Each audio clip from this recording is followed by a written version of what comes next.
Baik, Assalamualaikum warahmatullahi wabarakatuh.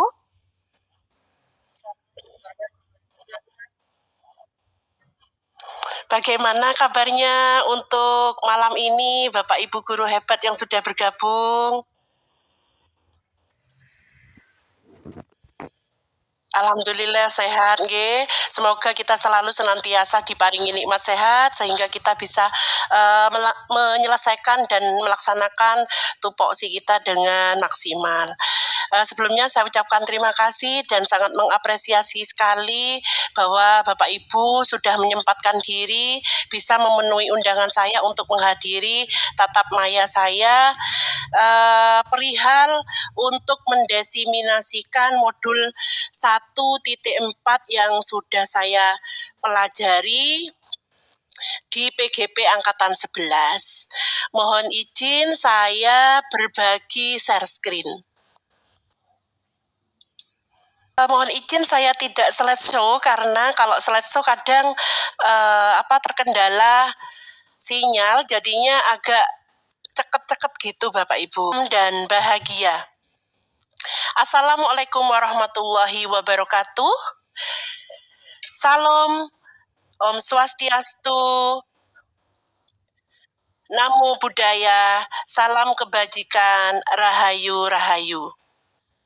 Pada kesempatan kali ini, perkenankan saya mendesimasikan pemahaman dan penerapan budaya positif di sekolah SDN Pakistaji 2.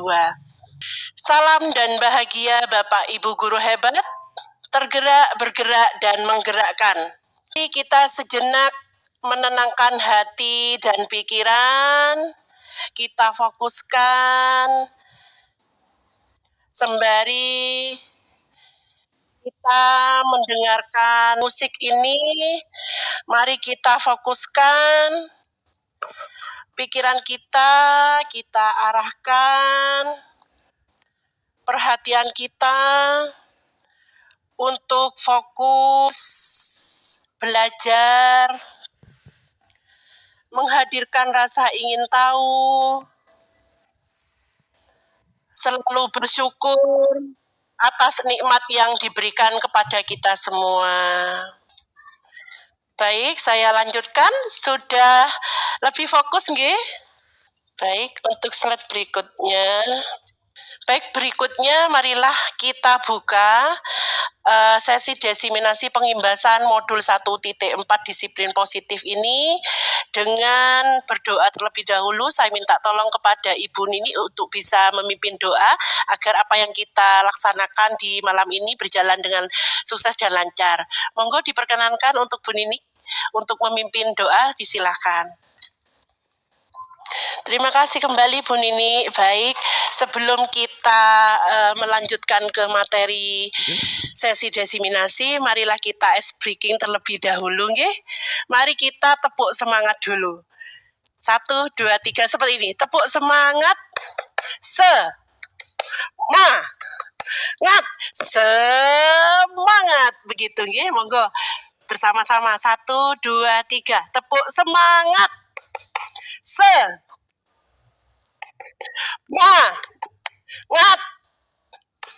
Semangat. Terima kasih. Baik, selanjutnya, mengapa budaya positif itu penting? Jadi karena budaya positif merupakan investasi yang berharga bagi individu, organisasi, masyarakat. Dengan menciptakan lingkungan yang positif, kita dapat mencapai potensi penuh kita dalam membangun masa depan yang lebih baik.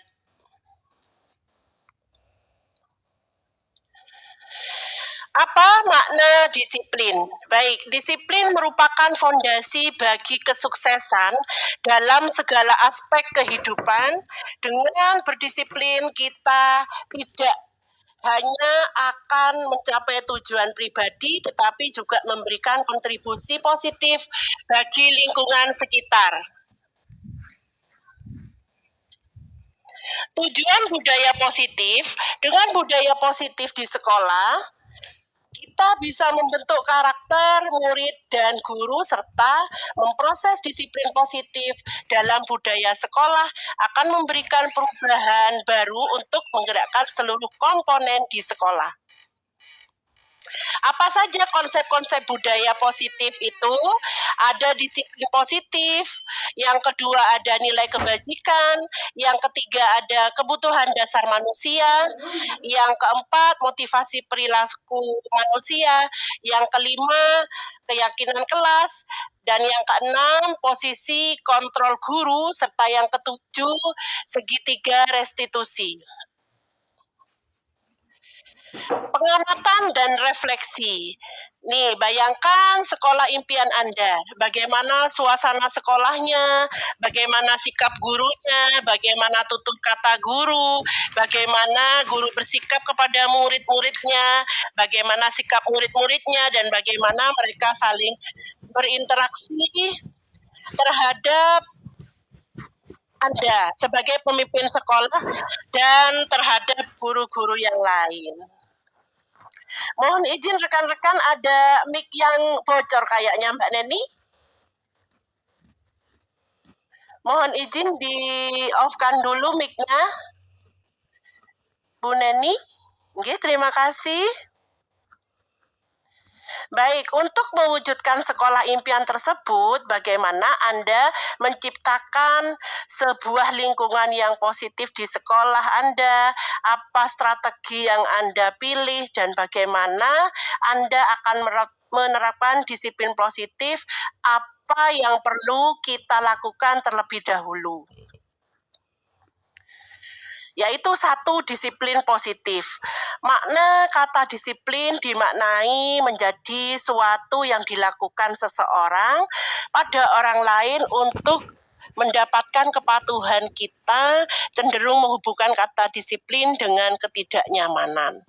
Untuk menciptakan murid yang merdeka, syarat utamanya adalah harus ada disiplin yang kuat. Disiplin yang dimaksud adalah disiplin diri yang memiliki motivasi internal. Jika kita tidak memiliki motivasi internal, maka kita memerlukan pihak lain untuk mendisiplinkan kita atau motivasi eksternal dari orang lain, karena berasal dari luar, bukan dari dalam diri kita sendiri. Kemudian ada juga nilai-nilai kebajikan. Nilai kebajikan adalah sifat positif manusia yang merupakan tujuan mulia yang ingin dicapai setiap individu. Melalui profil pelajar Pancasila yang beriman dan bertakwa kepada Tuhan Yang Maha Esa dan berakhlak mulia. Ada juga mandiri, bernalar kritis, berkebinekaan global, gotong royong, dan kreatif.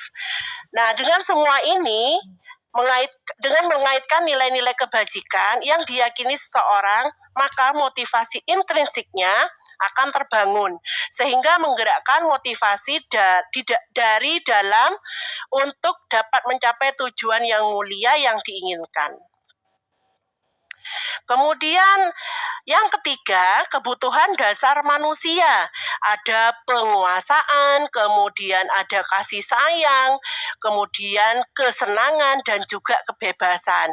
Ini untuk bertahan hidup. Jadi manusia itu memiliki kebutuhan dasar, kebutuhan bertahan hidup yang saya sebutkan barusan. Sebentar, slide-nya masih belum berpindah. Kemudian yang keempat, ada motivasi perilaku manusia.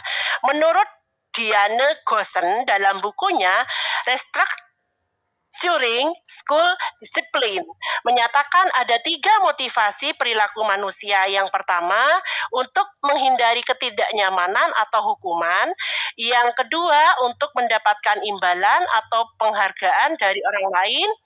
Yang ketiga, untuk menjadi orang yang mereka inginkan dan menghargai diri sendiri dengan nilai-nilai yang mereka percaya. Di sini ada keyakinan kelas, ini adalah aksi nyata saya yang sudah saya buat. Jadi keyakinan kelas ini suatu yang diyakini bersama yang berasal dari penyatuan pikiran untuk menjadi nilai-nilai kebaikan untuk diturunkan di kelas-kelas. Pertanyaan, keyakinan kelas senantiasa dibuat dalam bentuk kalimat positif.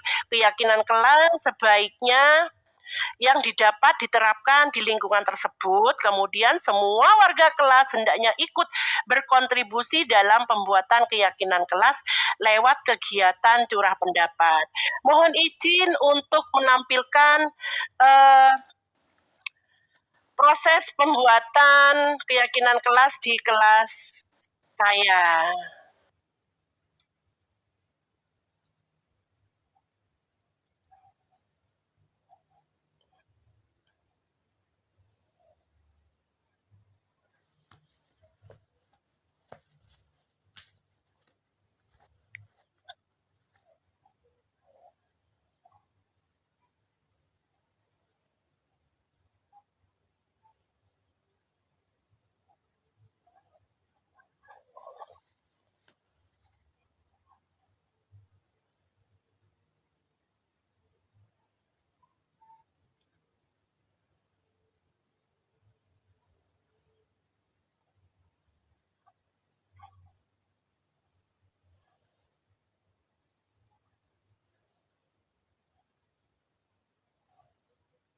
Adalah 5 posisi kontrol guru. Ada penghukum, ada pembuat rasa bersalah, ada teman, ada juga sebagai pemantau, juga sebagai manajer. Jadi kita sebagai guru mengupayakan untuk menghindari ini, penghukum dan pembuat rasa bersalah. Selanjutnya adalah ada teori kontrol dari Dr. William Glaser, di mana di sini terjadi miskonsepsi. Ilustrasi guru mengontrol murid, ya, kemudian ilustrasi bahwa semua penguatan positif efektif dan bermanfaat. Ada juga ilusi bahwa kritik dan membuat orang merasa bersalah dapat menguatkan karakter. Itu adalah miskonsepsi, Bapak Ibu.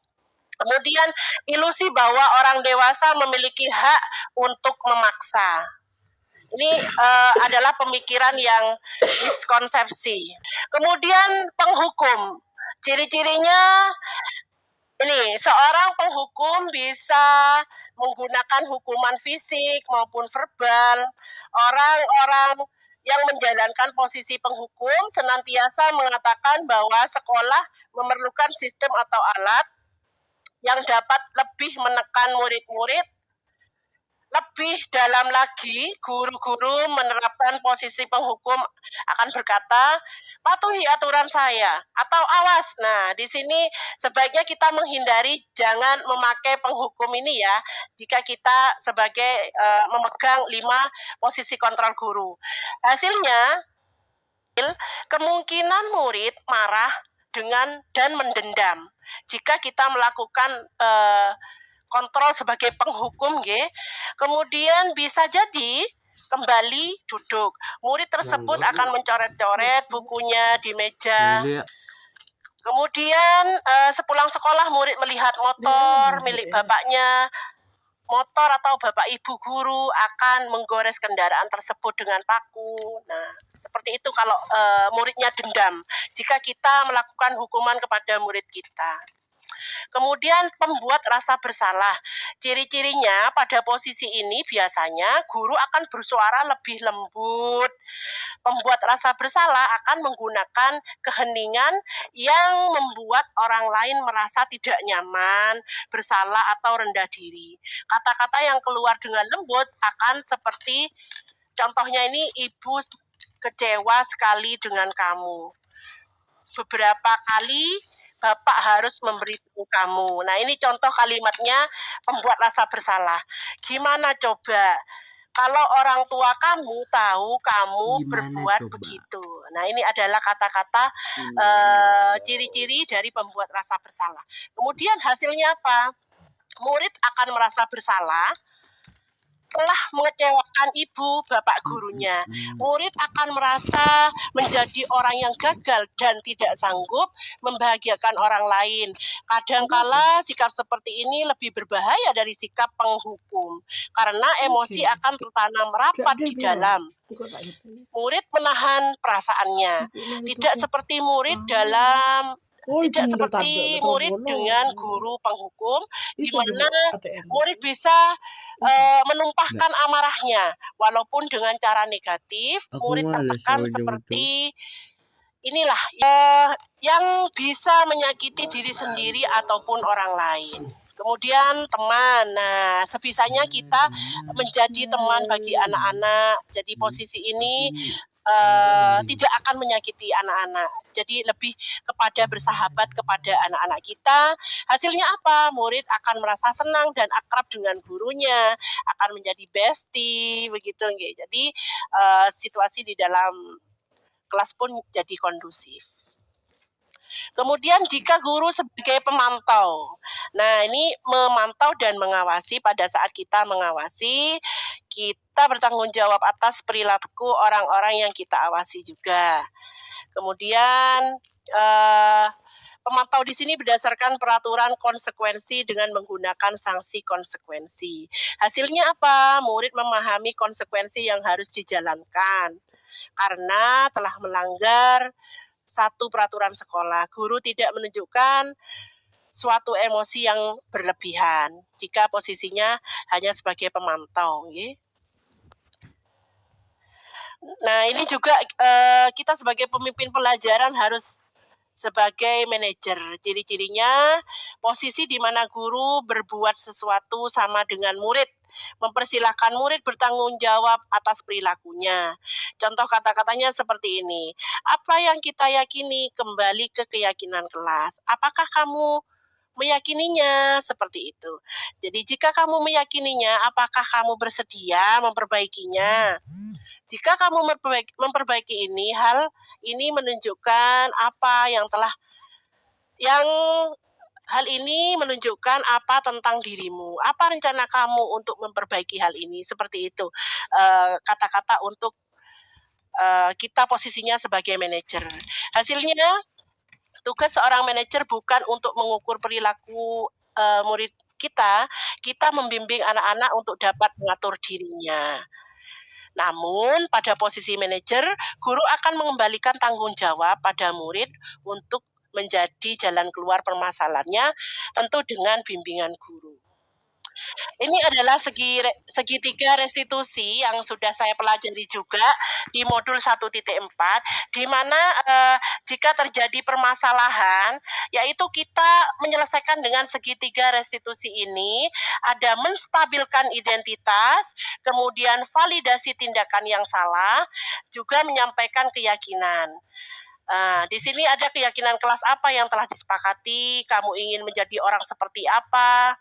Nah, ini untuk mengatasi masalah yang terjadi di kelas pada murid kita. Kamu bukan satu-satunya yang pernah melakukan ini. Jadi anak-anak merasa nyaman dan ada solusi untuk menyelesaikan permasalahan yang dialami anak-anak. Nah, ini untuk menstabilkan identitas.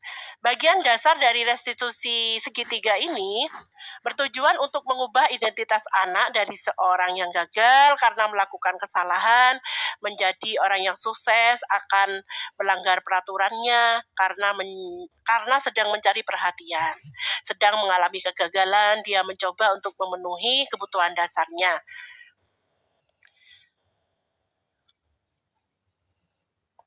Baik, sampai sini mungkin ada yang ingin disaringkan dari teman-teman sebelum saya melanjutkan berikutnya. Monggo disilakan untuk raise hand yang ingin menanyakan atau men-sharingkan seputar budaya positif, monggo disilakan. Bisa raise hand.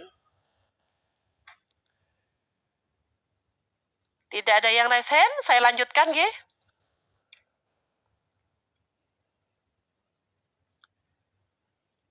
Baik, sebentar, nggak bisa turun ini slide-nya.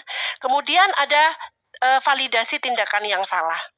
Setiap tindakan yang kita lakukan dengan satu tujuan, yaitu memenuhi kebutuhan dasar, menurut teori kontrol, semua tindakan manusia, baik atau buruk, pasti memiliki maksud dan tujuan tertentu. Seorang guru memahami teori kontrol, pasti akan mengubah pandangannya dari teori stimulus respons ke cara berpikir positif yang mengenali tujuan dari setiap tindakan. Kalimat-kalimat di bawah ini terdengar asing buat guru, namun bila dikatakan dengan nada tanpa menghakimi akan memvalidasi kebutuhan mereka. Contohnya seperti ini, padahal kamu bisa melakukan yang lebih buruk dari ini ya. Nah, itu validasi tindakan yang salah sebenarnya.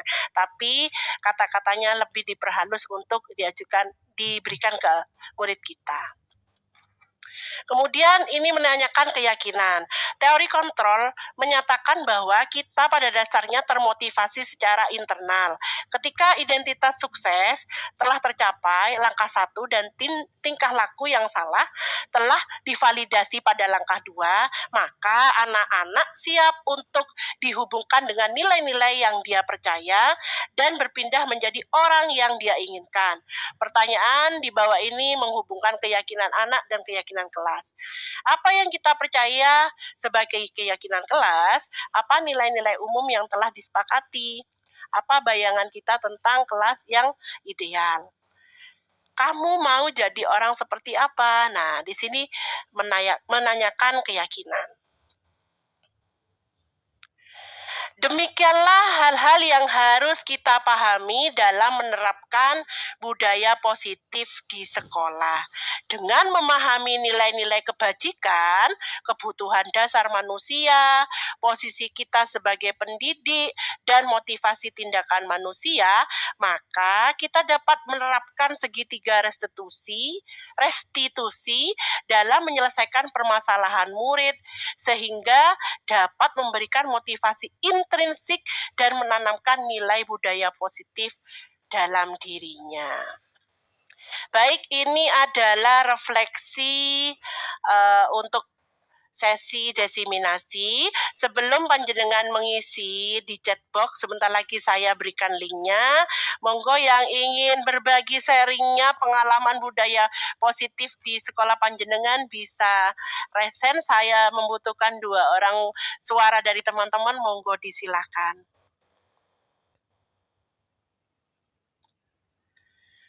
Yang ingin berbagi cerita mengenai pembuatan keyakinan kelas di sekolahnya atau penerapan budaya positif di kelasnya, monggo disilakan. Jadi di sini kita nanti bisa saling berbagi pengalaman, begitu. Monggo, Pak Halim.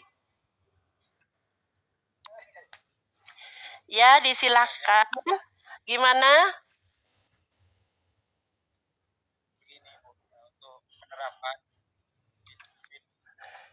Iya. Iya.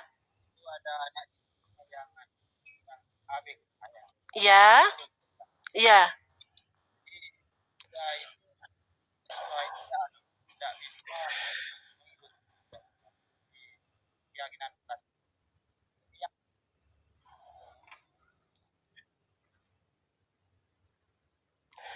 Ya, baik Bapak, saya mencoba menjawab. Mungkin barangkali juga ada masukan dari teman-teman yang lain, monggo nanti nggih saling berbagi sharingnya. Untuk permasalahan yang Bapak alami itu sama halnya dengan yang saya alami. Tetapi anak murid saya itu bukan ABK tetapi tantrum. Dia memiliki tantrum. Jadi tidak bisa disentuh temannya sedikit atau diganggu temannya sedikit, dia langsung nangis kejer. Tantrum gitu, nangis ya, yang tidak bisa. Nah, maka dari itu untuk budaya positif itu kan di anak-anak kan belum memahami, utamanya yang ini ya, memiliki ABK ini. Jadi kita harus lebih mengetahui kebutuhan dasarnya dia dulu, jangan disamakan dengan yang lain. Artinya, tapi pembelajarannya tetap berdiferensiasi. Tidak kita peta-petakan, tetapi lebih kita perhatikan untuk yang berkebutuhan khusus ini dulu.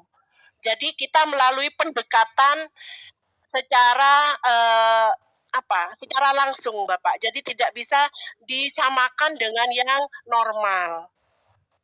Tetapi dalam segi penerapan budaya positifnya harus kita sampaikan. Jadi kita memberikan teladan yang baik dulu kepada yang ABK ini secara kontinu, berkelanjutan. Insya Allah dengan tauladan kita yang baik, anak-anak yang ABK ini bisa setidaknya belajar dari kita sebagai teladannya dia, begitu Bapak. Mungkin ada tambahan dari rekan yang lain. Silakan Bu Nur. Mungkin ada solusi untuk mengatasi masalah ABK ini agar budaya positif di kelas itu bisa dijalankan dengan baik oleh semua anak. Jadi tidak pandang ABK ataupun yang normal, itu semua bisa melaksanakan budaya positif di sekolah. Begitu. Ada lagi yang ingin disampaikan Pak Halim? Itu jawaban dari saya Pak Halim. Jadi kita harus mengetahui kebutuhan dasarnya dulu dari si anak ABK tersebut. Kita rangkul, jangan diperlakukan sama dengan yang normal. Jadi kita harus tahu dia itu karakternya bagaimana dulu. Jadi kita harus masuk ke karakternya yang ABK dulu. Baru kita memahami dia dan kita memberikan layanan yang memang berbeda dari yang normal. Begitu Pak Halim. Baik, nanti bila ada masih permasalahan bisa kita komunikasikan di WA group, nggih. Baik, selanjutnya dari Bu Nini disilahkan. Monggo, ada yang ingin disaringkan atau berbagi bagaimana untuk menghadapi ABK seperti yang permasalahan di kelas saya itu Bu Nini, seperti itu. Monggo disilahkan.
Memahami, iya.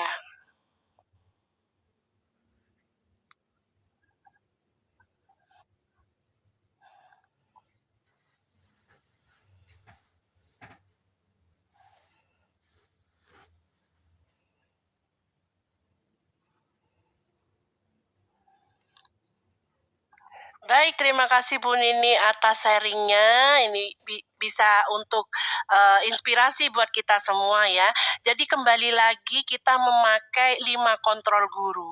Jadi kalau menghadapi anak yang berkebutuhan khusus ini harus kita terapkan memang teman itu, bestie ya. Jadi anak itu merasa nyaman dengan kita. Kalau anak ABK kita perlakukan dengan yang normal, otomatis pasti ketinggalan seperti itu. Jadi harus kita lebih bisa memahami sebagai bestinya dia, seperti itu. Baik, untuk selanjutnya teman-teman saya harapkan untuk bisa mengisi refleksi yang sudah saya berikan di chat box. Monggo silahkan diisi dulu sebentar, diberi nama, kemudian panjenengan pakai sticky note yang sudah diinstruksikan di dalam refleksi tersebut. Monggo disilakan untuk mengklik link yang sudah saya berikan di chat box. Hal baru apa yang saya dapatkan setelah mengikuti sesi diseminasi modul 1 budaya positif? Ya, Bu Reni silahkan, ada yang ingin disampaikan? Sambil dibacakan Bu Nini, apa refleksi yang bisa diambil dari diseminasi sesi malam ini? Disilakan Bu Nini sambil membacakan Bu Nini. Baik teman-teman, karena ini waktunya juga hampir sudah mepet, kasihan teman-teman juga terlalu larut, nanti bisa diselesaikan setelah sesi ini, enggak apa-apa. Jadi bisa dilanjutkan nanti. Pak Abdul Halim sudah menjawab, iya? Bisa dibacakan Pak Halim? Saya mendapatkan berbagai solusi dalam permasalahan dalam kelas. Baik, terima kasih Pak Halim untuk refleksinya. Sebentar, saya mohon izin melanjutkan.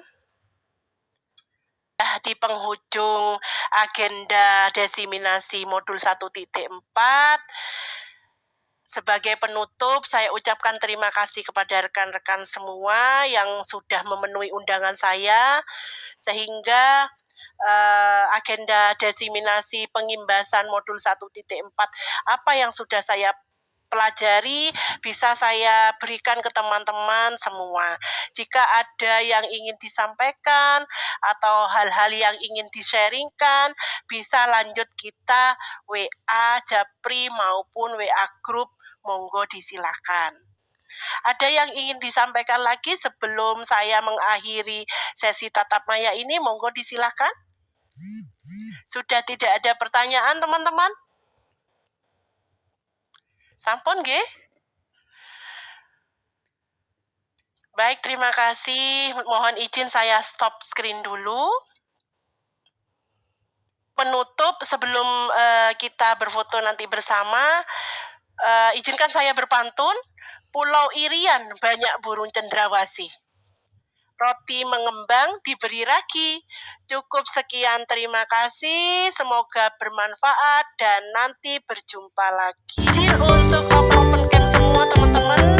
Mohon izin juga untuk Bu Nini bisa membantu saya untuk bisa mengambilkan 2 saja model foto yang diem. Bisa minta bantuannya Bu Nini?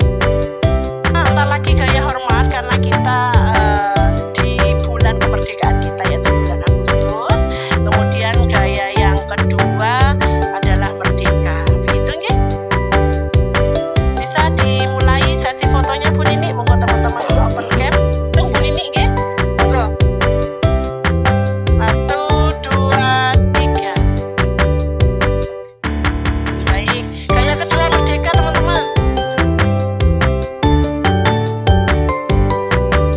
Baik, terima kasih Bu Nini atas bantuannya dan rekan semua yang sudah mensupport agenda diseminasi saya ini. Tanpa penjelasan semua, agenda saya tidak akan berjalan sukses dan lancar. Sekali lagi saya mengucapkan terima kasih dan mohon maaf apabila ada penjelasan yang kurang. Saya selaku pribadi mohon maaf yang sebesar-besarnya. Saya akhiri. Wassalamualaikum